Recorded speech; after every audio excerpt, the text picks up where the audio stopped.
در شبکه‌های اجتماعی ایران عکسی بوسابوسی جفتی جوان، عملی که در جایهای جمعیتی این کشور منع می باشد، توجه کاربران زیاد را جلب کرده است. این عکس محض همان روز نشر شد که در رابطه با اعتراضهای اخیر نفر دوم به اعدام محکوم گشت.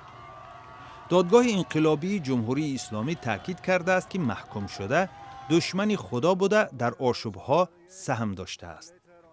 اعتراضها به خشونت نیروهای امنیتی ایران ماه سپتامبر بعد مرگ خانم در بازداشتگاه پلیس آغاز یافت. داخل قطار این نوار با هدف نشان دادن حمله پلیس به مردم در متروی تهران نشر شده است.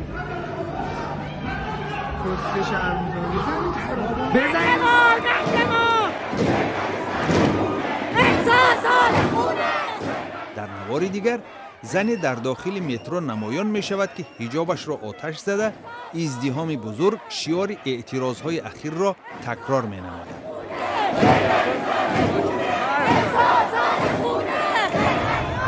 15 نوامبر سالگرد اعتراضهای مردمی سال 2019 بود.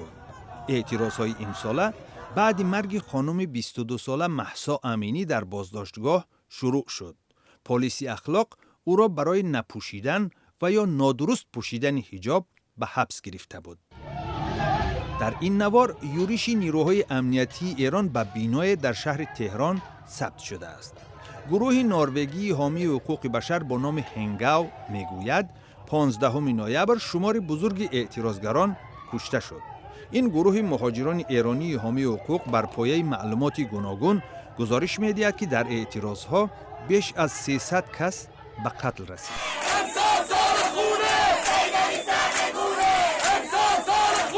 16 نوامبر اعتراض در کارخانه ذوب آهن یا خود آهنگدازی اصفهان راهپیمایی خود را ادامه داد.